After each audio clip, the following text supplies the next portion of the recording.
Assalamualaikum warahmatullahi wabarakatuh.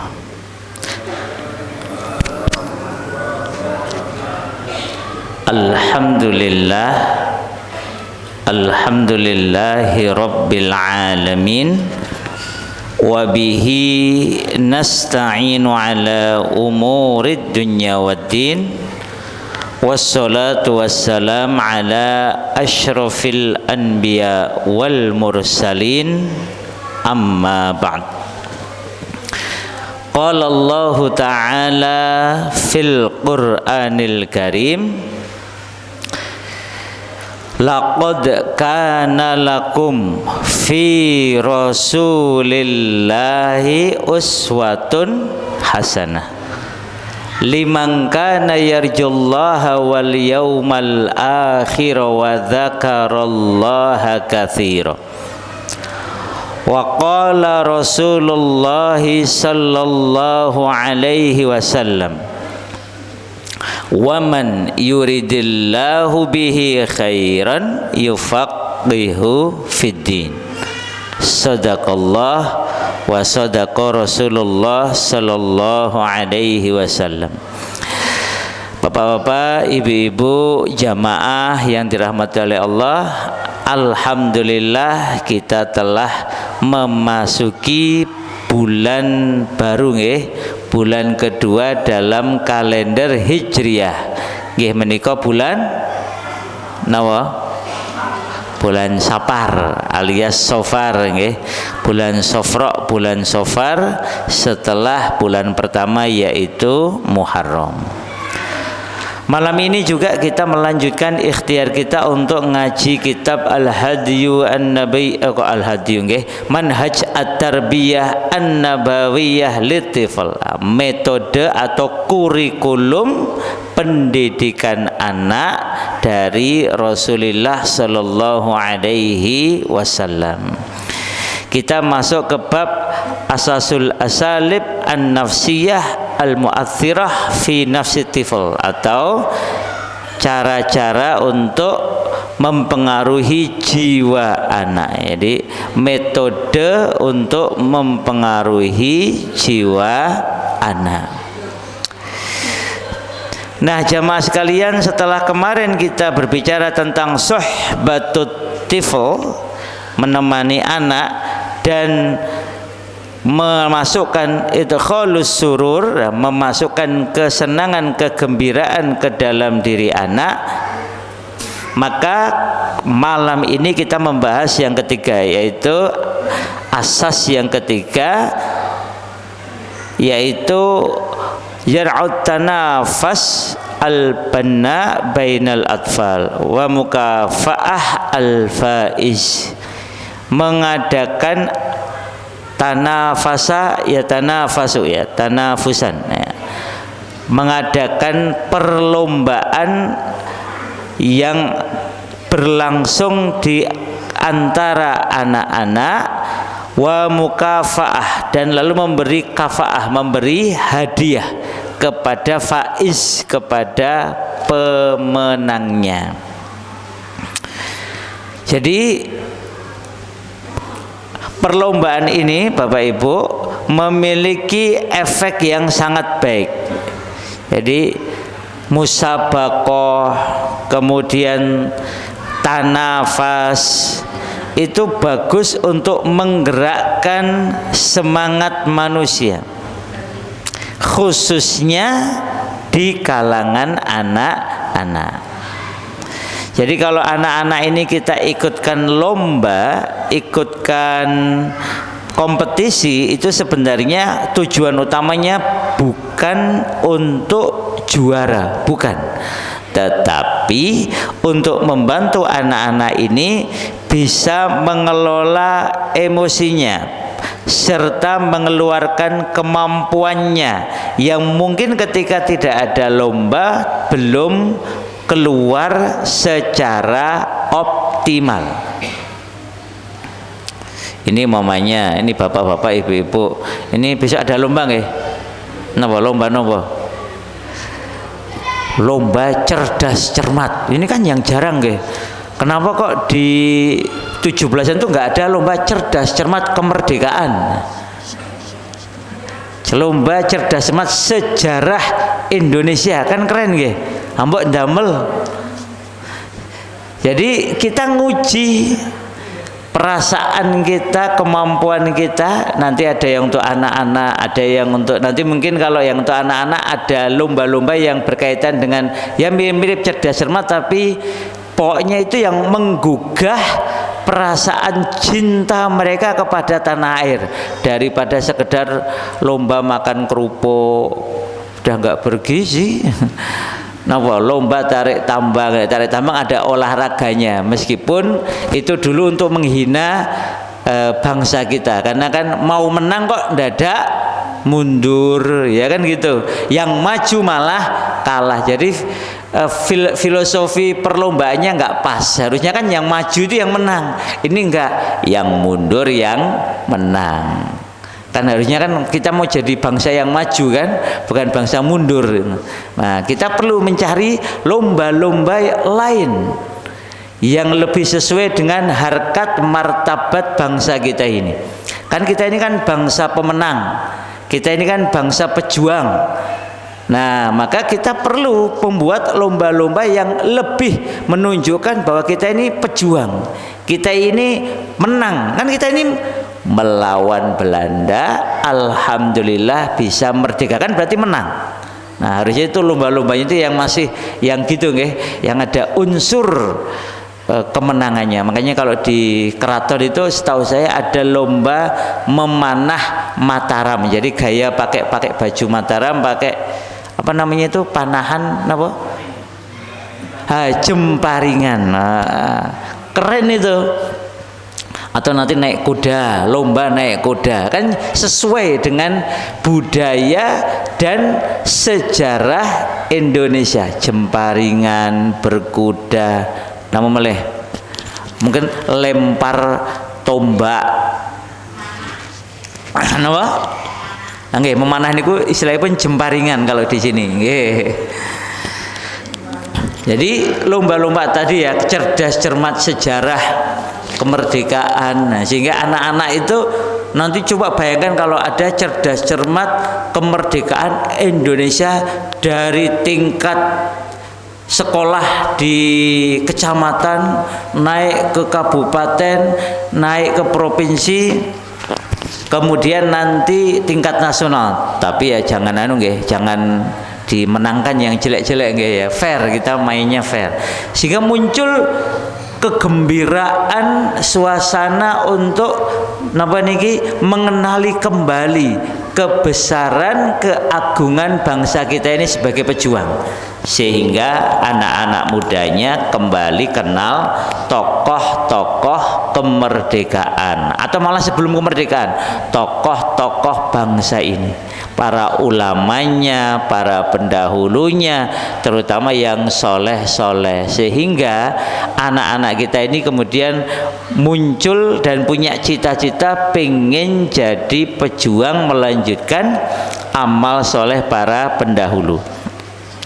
Lomba-lomba seperti ini Bapak Ibu itu terutama sangat baik untuk anak-anak.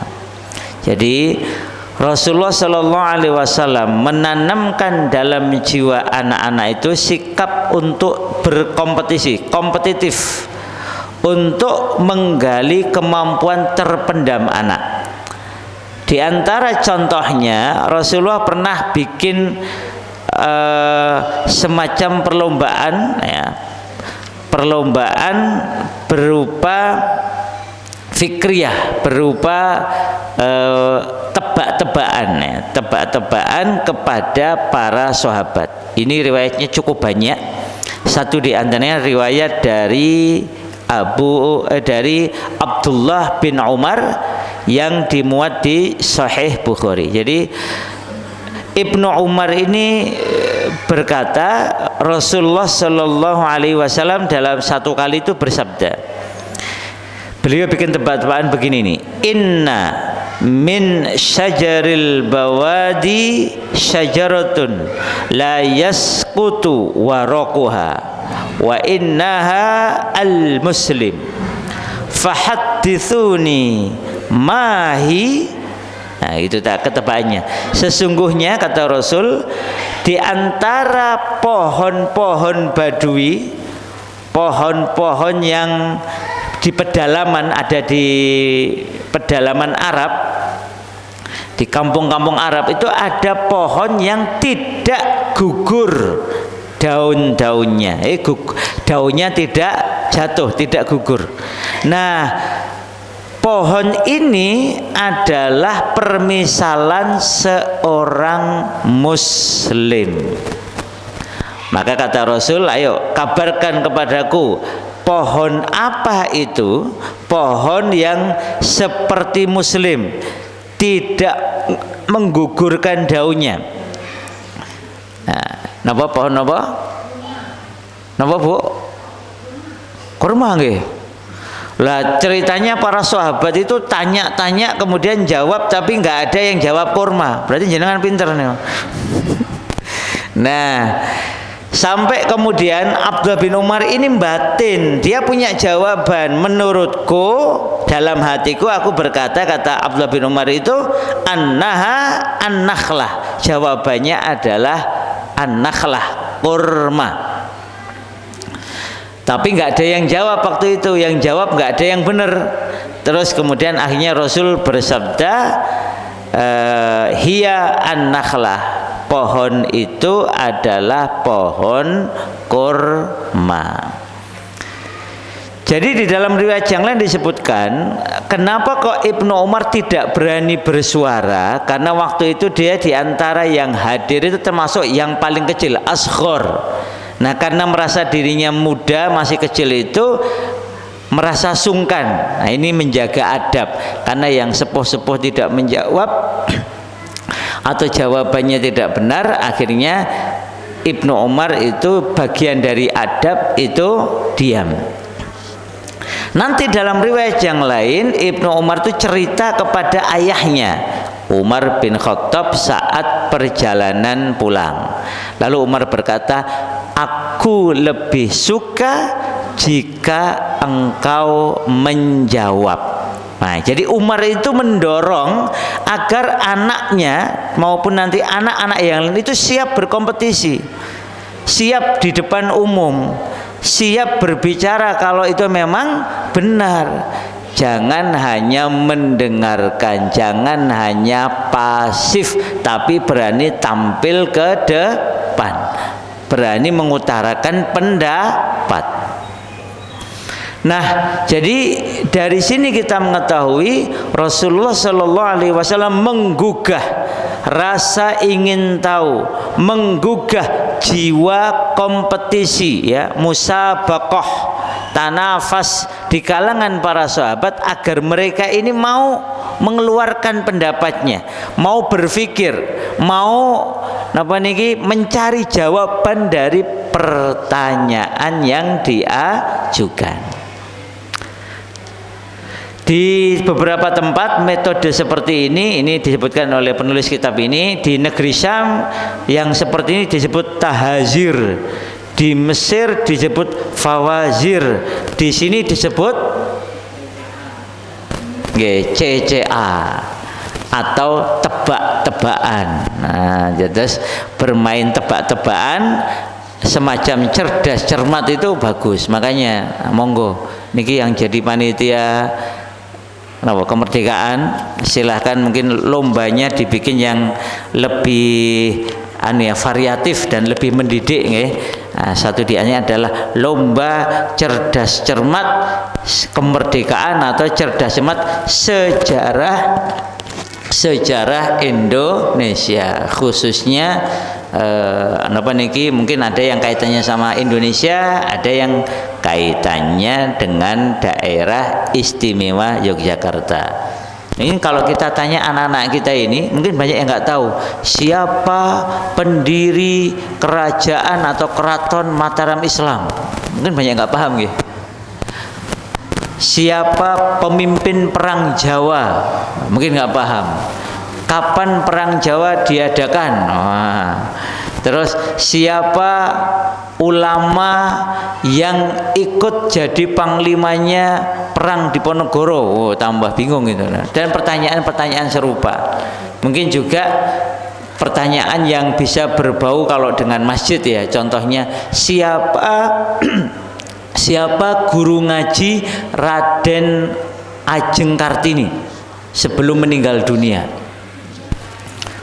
Guru ngajinya R.A. Kartini Bu.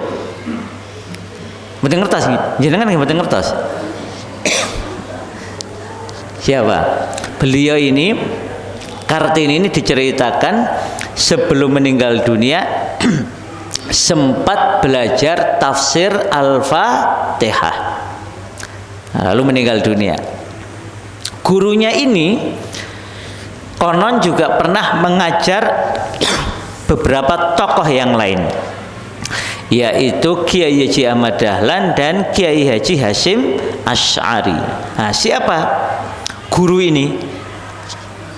Guru ini pernah menulis selain kitab tafsir juga menulis kitab fikih, khususnya fikih salat. Saya punya itu, buku Fasolatan karya dari Kiai dari Semarang ini. Beliau dulu mengharamkan menulis pakai Latin, karena waktu itu kan upaya Belanda agar Islam itu makin dijauhi. Beliau itu kalau nulis walaupun bahasanya Jawa, nulisnya pakai Arab pegon. Siapakah dia? Kiai Soleh Darat. Nah, kenal dereng? Nggih, sekarang diingat-ingat ya, Kiai Soleh Darat Al-Samarangi ya, karena berasal dari Semarang. Kalau ada yang bilang Darat itu nama kampungnya kalau nggak salah. Jadi nama wilayah atau kampungnya itu Darat, makanya disebut Kiai Soleh Darat. Bukan laut gitu mboten nggih. Nah, jadi kembali ke sini tadi, lomba-lomba termasuk yang berbau fikriyah tadi ya, tebak-tebakan, cerdas cermat itu. Jadi kalau jenengan mau mengadakan besok Agustus itu, ini ada dalilnya. Selain itu sangat baik untuk menggugah jiwa ilmiahnya anak-anak dan remaja. Ya, terus daripada panjat pinang untuk menang harus saling menginjak, kan mesakne banget. Jadi itu kan filosofinya itu, kalau olahraga ya olahraga yang baik lah, kayak tadi jemparingan, berkuda itu kan baik. Mungkin tanding voli, apa sepak bola atau tenis meja atau badminton itu masih jelas ya olahraganya. Tapi kalau panjat pinang itu filosofinya nggak sehat ya, nggak baik. Untuk mendapatkan hadiah harus saling menginjak-injak, itu kan kayaknya. Dan itu memang ceritanya itu dulu untuk guyonan noni-noni Belanda. Nah, biar kita ngelihat, jadi untuk mereka ketawa itu mereka bikin lomba-lomba untuk menghina. Ini sebagian riwayat mengatakan gitu ya, untuk menghina bangsa pribumi yaitu orang Indonesia. Panjat pinang, tarik tambang, makan kerupuk, atau ngambil koin pakai mulut di semangka yang sudah diisi sudah dikasih belepotan arang. Itu kelihatannya lucu tapi kan menghina. Ya kan? Betapa hinanya, cuma untuk ngambil recehan pakai mulut sampai wajahnya mulutnya belepotan arang. Itu kan penghinaan itu. Mbok ya lomba-lomba yang menghina diri sendiri, menghina bangsa kita itu mbok ya diganti sama lomba-lomba yang membangkitkan jiwa kepahlawanan. Umpamanya di sejarah perang Diponegoro itu para Sri Kandi ya, pasukan perempuan Bapak Ibu, itu lombanya itu mereka latihannya itu memanah jadi ada tali digantung, itu ada mungkin kantong air gitu ya. Nah, kantong air tuh sambil naik kuda dipanah. Nah, itu lomba kayak gitu itu jarang-jarang yang bisa ya. Manah nggak bisa, berkuda apalagi. Tapi contohnya itu perlu dihidupkan ya kalau susah ya mungkin melempar sasaran ya. Jadi anggap saja itu penjajah itu ya. Bayangkan itu kita sebagai nanti pakai baju kayak baju batik Jogja atau apa, nanti apa namanya, sasarannya itu penjajah Belanda, penjajah Jepang. Maksudnya membayangkan dulu itu ya, biar kenal sejarah umpamanya, atau Israel gitu ya. Sehingga kita ini muncul jiwa perjuangannya seperti dulu para simbah-simbah kita memperjuangkan dan nantinya mempertahankan kemerdekaan Indonesia. Dan ini ternyata masuk Bapak Ibu di dalam contoh yang lain, itu namanya perlombaannya riyadhiyah, perlombaan olahraga. Jadi Rasulullah Shallallahu Alaihi Wasallam pernah menjejerkan anak-anak untuk kemudian meminta mereka ke arah beliau. Jadi lomba ini, lomba fisik ya, lomba olahraga ini tujuannya atau manfaatnya diantaranya adalah membantu pertumbuhan perkembangan fisik anak, sehingga fisiknya bertumbuh kembang dengan sehat, badannya menjadi kuat. Nah, salah satu yang dipakai Rasul adalah lomba lari. Anak turun Abbas dijejer beserta beberapa anak yang lainnya, kemudian beliau bersabda, "Man sabaqa ilayya." Nah, siapa yang sampai duluan kepadaku, kepada Rasul, maka falahu kadza wa kadza, maka dia akan mendapatkan hadiah ini gitu. Jadi disebutkan hadiahnya. Maka kemudian anak-anak yang sudah berbaris itu berlomba-lomba untuk sampai ke Rasulullah Sallallahu Alaihi Wasallam duluan. Ada yang memeluk punggung beliau, ada yang memeluk dada beliau, sampai beliau ini anak-anak kecil nih, sampai kemudian Rasulullah SAW menciumi, memeluk mereka. Jadi ini tanda kasih sayang. Jadi anak-anak dilatih untuk punya kemauan, kesungguhan dan kesehatan. Maka dari sini musabaqah, tanafas, perlombaan, kompetisi adalah metode yang sangat baik, satu, untuk memberikan kegiatan yang positif daripada main HP, main game, mending olahraga. Maka nanti ada hal yang menarik Bapak Ibu berkaitan dengan ini risetnya Jonathan Haidt contohnya. Jonathan Haidt ini seorang psikolog yang meneliti bahayanya gadget untuk anak, khususnya anak remaja, untuk remaja usia 16 tahun ke bawah. Ada juga riset yang mengatakan 19 tahun ke bawah. Jadi kalau mau sehat anaknya itu jangan phone-based, jangan masa kecilnya itu phone-based childhood. Masa kecil kok sibuk pegang HP, anak ini akan mengalami banyak gangguan, baik gangguan mental, psikologis maupun gangguan fisik. Terus apa? Anak-anak itu, remaja-remaja itu harusnya play based childhood. Masa kecilnya itu berdasarkan berbasis permainan, khususnya physical activities, kegiatan fisik. Ini contoh yang Rasul sebut di sini, yang contoh penulis di sini sebutkan Rasulullah mengajarkan lomba lari. Nanti kita temukan di tempat lain Rasulullah itu mendorong anak-anak muda untuk lomba memanah. Jadi dalam satu riwayat beliau berkata, demi ibu dan bapakku panahlah hai anak turun Ismail gitu. Karena Nabi Ismail itu termasuk nabi yang pandai memanah, pandai berkuda. Bahkan ada riwayat beliau inilah orang pertama di dunia yang bisa menjinakkan kuda liar menjadi kuda tunggangan. Kemudian kuda nggih? Pun ini pemilik kudanya mana ini? Tapi enggak ya, tidak untuk ditunggangi itu ya. Ya, jadi kalau Ada, alhamdulillah. Jadi anak sebenarnya perlu nggih kenal dengan berkuda dan memanah jemparingan. Apalagi setahu saya di keraton itu atau di DIY itu selalu tiap tahun minimal sekali ada perlombaan jemparingan dan perlombaan berkuda. Nah, itu setahu saya setiap tahun ada. Kalau nggak salah namanya Keraton Cup, namanya Keraton Cup itu yang untuk, saya kan pernah lihat ya, perlombaan memacu kuda itu saya pernah lihat.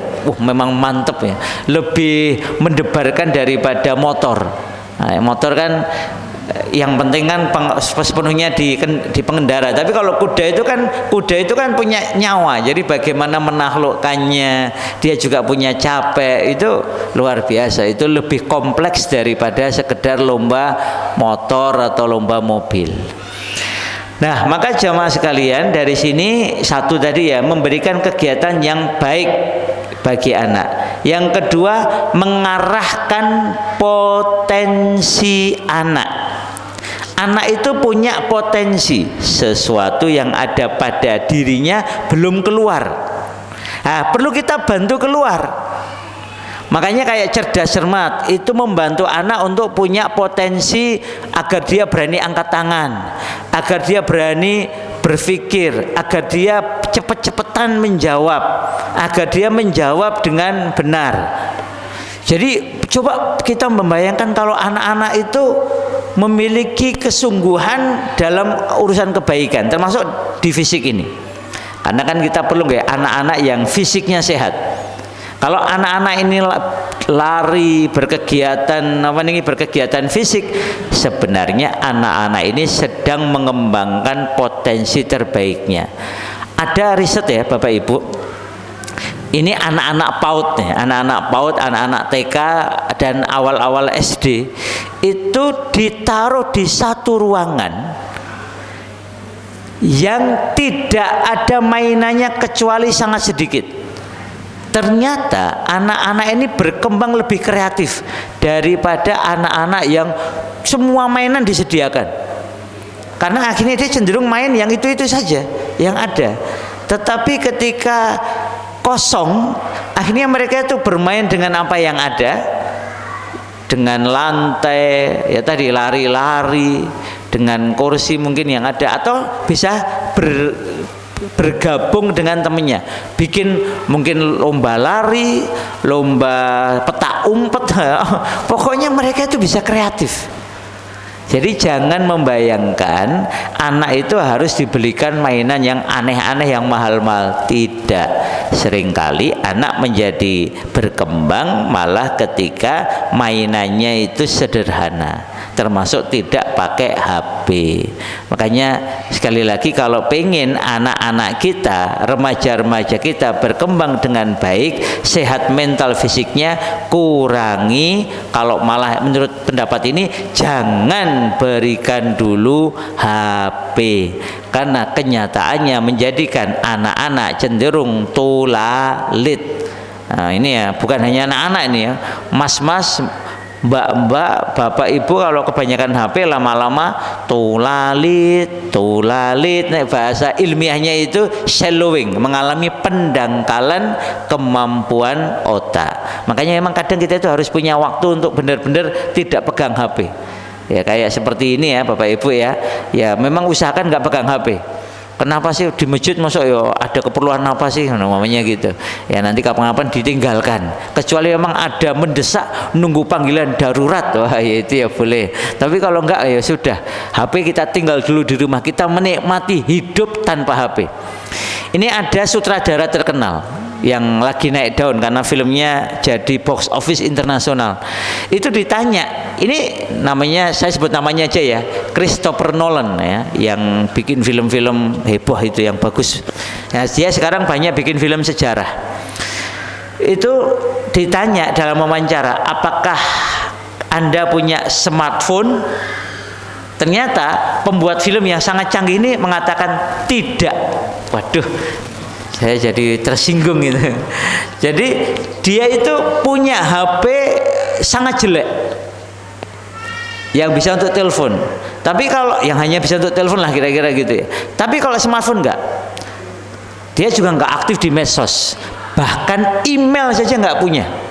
Kalau ada email itu dia minta di print emailnya. Jadi dia itu punya tumpukan hasil print emailnya. Dia nggak buka email langsung, print, nah terus dia baca. Allahu Akbar.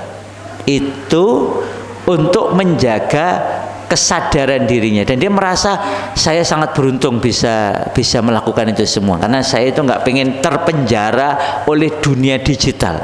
Dikit-dikit harus lihat digital, dikit-dikit harus ikut tren digital, enggak.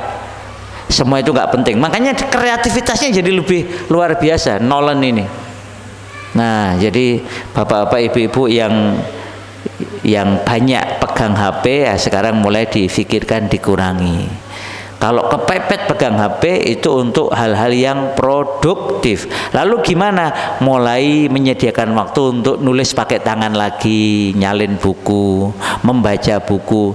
Jangan sampai pegang bukunya kalah lama dengan pegang HP-nya. Tapi kayaknya iya nih, kelihatannya ini wajah-wajah yang saya itu kenal beberapa anak muda itu yang rada tulalit gitu itu. Ya karena kadang itu dia itu nggak pegang bolpen untuk nyatet, nggak pegang buku untuk dibaca, pegangnya HP. Akhirnya kebiasaannya itu bukan kebiasaan mencatat, bukan kebiasaan membaca, padahal mencatat itu meningkatkan daya ingat 6 hingga 7 kali lipat. Untuk usia-usia yang 50-60 tahun ke atas, menulis pakai tangan itu mengurangi resiko kepikunan. Yang nggak mau pikun silahkan mulai hari ini nulis pakai tangan. Saya sengaja berusaha tiap hari nulis pakai tangan. Saya sendiri berusaha. Jadi benar-benar mencoba. Kadang itu saya nyalin. Jadi setelah baca buku kayak gini itu saya nyalin. Nyalinnya itu poin-poin utamanya saya salin di kertas. Kalau perlu bikin PowerPoint atau tulisan baru saya ngetik. Tapi saya usahakan nulis dulu pakai tangan di kertas. Karena itu memang manfaatnya saya merasakan beda sekali. Memahaminya itu beda, menguasai materinya itu beda. Nah, Rasulullah SAW itu mendorong terutama anak-anak kita itu bermain, berkegiatan fisik agar tadi punya kegiatan yang positif, yang baik, lalu potensi-potensi yang terpendam itu bisa keluar. Sekaligus kalau nanti kita sudah bisa melihat potensinya, bukan hanya keluar, kita mulai bisa mengarahkan anak. Ini saya punya ponakan yang juara lari, nah, karena dia ternyata larinya cepat, akhirnya dia bisa mewakili sekolahnya untuk perlombaan lari. Terus ngoten nggih Bapak Ibu sekalian, silahkan dioptimalkan. Kemudian boleh orang tua memberikan penguat, ya, wah anak biar tambah kuat, biar tambah sungguh-sungguh, maka kemudian kita menyediakan hadiah bagi faizin, bagi para pemenangnya. Ingat, hadiah ini bisa fisik, umpamanya lomba cerdas cermat, diberi buku tulis, pensil, pulpen, penggaris, plus buku kisah, umpamanya kisah Nabi atau kisah ulama atau kisah tokoh Indonesia. Kan sekarang banyak sekali nih buku-buku anak-anak tentang para tokoh bangsa. Nah, itu sekarang alhamdulillah mulai banyak. Nah, kita perlu itu membelikan atau bisa menjadi hadiah bagi para pemenang tadi. Bisa juga non fisik, kan tadi Rasul kan non fisik. Rasul tadi mencium, memeluk, mendoakan, itu kan non fisik. Jadi anak itu tidak harus diberi hadiah fisik, harus ada barangnya, tidak. Kadang yang lebih utama adalah anak diberi hadiah non fisik, sehingga anak itu bukan hadiahnya yang dicari, tetapi lomba dan manfaat dari lomba tersebut. Mboten nggih Bapak-bapak, nggih Ibu-ibu, ya terus tidak harus selalu ada hadiah fisik. Kalau hadiah fisik itu mulai merusak anak kok lomba gara-gara napa niki hadiahnya. Nah, kita perlu menyadarkan anak bahwa mamanya lomba cerdas cermat atau lomba mungkin kalau di masjid bikin lomba 17-an bisa juga nggih, lomba azan, lomba hafalan juz 30, lomba melanjutkan ayat, lomba estafet sirah Nabi, macam-macam banyak sekali yang bisa dilakukan. Monggo silahkan dibuat biar semarak, biar kemerdekaan itu milik kita juga, karena banyak ulama kita itu syahid ketika membela Indonesia. Nah, kadang kita itu lombanya nggak nyambung sama Islam, padahal dulu yang berjuang mayoritas umat Islam. Nah, ini perlu kita kembalikan. Dengan itu anak ikut lomba tadi, anak merasa gembira, bahagia, mengeluarkan segenap kemampuannya untuk bisa menang, termasuk melakukan penyiapan diri untuk lomba. Jadi anak latihan, kalau mau menang ya bersiap. Dia bisa belajar, bertanya, dia bisa diskusi. Akhirnya anak-anak berkembang menjadi pribadi-pribadi yang bertanggung jawab. Selain itu, catatan dari mu'alif kitab ini, anak mau bersosialisasi, anak mau berkomunikasi, anak mau bekerja sama dengan orang lain, tidak sibuk dengan dirinya sendiri, tidak hanya di rumah, tidak hanya ngendon di kamar, tapi keluar, berkomunikasi, bersosialisasi dengan masyarakat, dan di saat yang sama belajar menang dan kalah.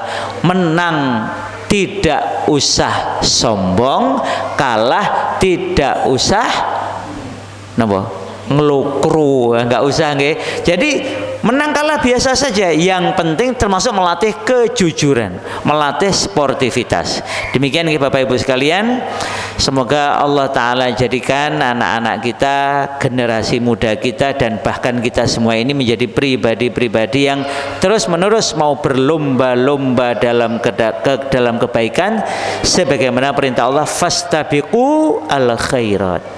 Mari kita tutup dengan doa penutup majelis. Subhanakallahumma wa bihamdika asyhadu an la ilaha illa anta astaghfiruka wa atubu ilaik. Wabillahi taufiq wal hidayah. Wassalamualaikum warahmatullahi wabarakatuh.